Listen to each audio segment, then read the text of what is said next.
3 seconds. That's all a scammer needs to steal your mother's voice. Not months of training, not a Hollywood studio. Just 3 seconds of audio, pulled from a video you posted online, a voicemail greeting, or a birthday clip nobody thought twice about sharing. Feed it into the right software, and within minutes, a machine can say anything, in a voice that sounds exactly like the person you love most. And then the phone rings. This is not science fiction. This is not a distant future problem. This is happening right now, today, to families exactly like yours. Let's start with the scale of this because the numbers are staggering. In 2025, AI-powered voice scams surged by over 1,200%. Deepfake-enabled phone fraud attacks, sometimes called vishing, jumped more than 1,600% in a single quarter. Researchers now estimate that global losses from AI-driven fraud could reach $40 billion by 2027. Investigators have already documented more than 8,400 individual cases, totaling over $410 million stolen. This isn't a rare glitch in the system, this is a wave, and right now, it is still rising. The weapon in every one of these cases isn't a virus, it isn't a hacked bank account or a stolen credit card number. It's a voice, your voice, or the voice of someone in your family, cloned, weaponized, and turned against the very people who trust it most. Consider Marilyn Crawford. She nearly lost everything. She got a call, and the voice on the other end said, "Grandma, I'm in trouble. I've been arrested." It sounded exactly like her grandson. The same tone, the same rhythm, even the same nervous crack in his voice that showed up whenever he was truly scared. She almost wired the money right there on the spot. What stopped her wasn't technology, and it wasn't training. It was instinct. One small detail in the story that didn't quite add up, and just enough hesitation to make a phone call to check. Most families do not get that instinct in time. Most families don't get a second chance. In the Bay Area, a mother received a call from a voice she was certain belonged to her daughter, sobbing, panicked, saying she'd been in a car accident and that she needed bail money sent immediately or she'd be arrested. The voice cracked in all the right places. The words matched exactly how her daughter really spoke, down to the small phrases only her daughter used. She sent thousands of dollars before she ever learned the awful truth. Her daughter was safe at home, asleep, with absolutely no idea that her own voice had just been used to rob her mother.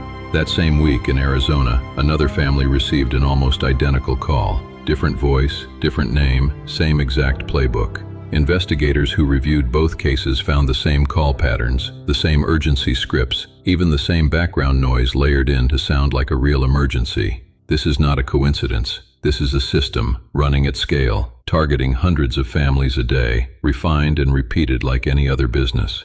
So how does it actually work? Here's the process step by step. First, scammers scrape audio of your voice from anywhere they can find it. Social media videos, podcast appearances, voicemail greetings, even a video from a birthday party. Second, they feed that short clip into an AI voice model. Within minutes, that model can generate entirely new sentences in your exact voice, saying absolutely anything the scammer wants it to say.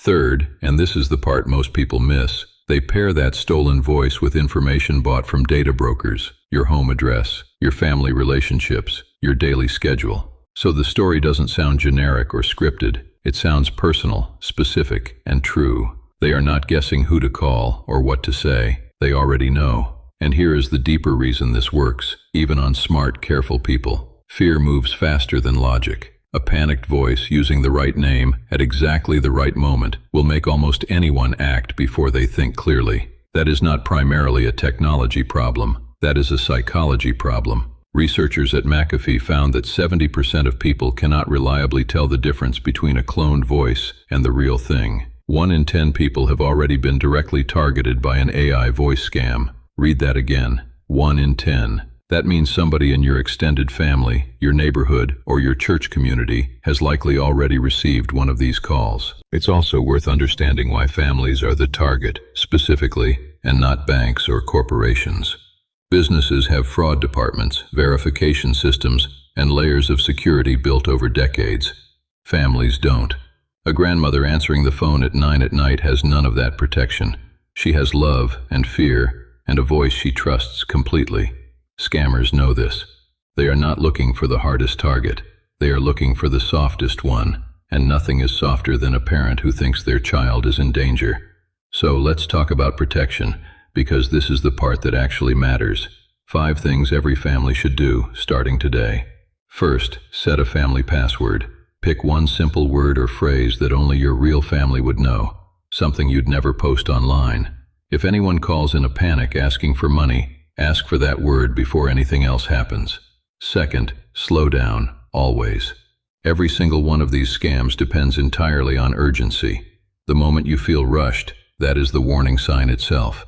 Hang up, then call your loved one back, using a number you already have saved, never the number that just called you. Third, limit what you post publicly. Every video with your voice in it, every voicemail greeting, every birthday clip online is training data for someone who wants to use it against you or someone you love. Fourth, have this conversation with the older members of your family now, before a call like this ever comes. A grandparent who has already heard about this scam is a grandparent who will pause and question instead of panicking and paying. Fifth, and this is the biggest single red flag of all, if you are ever asked to wire money, buy gift cards, or send cryptocurrency to resolve a sudden emergency, stop immediately. Legitimate emergencies, courts, and hospitals do not work that way. That request alone should be enough to make you hang up. The scariest part of all of this isn't the technology itself. It's how ordinary the call actually sounds. There's no glitch, no robotic static, no obvious tell, just a voice you love, saying the one thing specifically designed to make you drop everything and run to help. And as this technology keeps improving, the gap between real and fake will only keep shrinking, which means the solution can never be, listen closely enough to tell. The solution has to be a habit, a pause, built in before the panic ever has the chance to take over. So hold on to one simple truth and carry it with you. If something feels urgent, it was very likely designed to feel urgent. Slow down, verify, then and only then, act. Because the people who truly love you would always rather you hang up, call them back, and feel a little silly for double-checking, than lose everything to a voice that was never really theirs.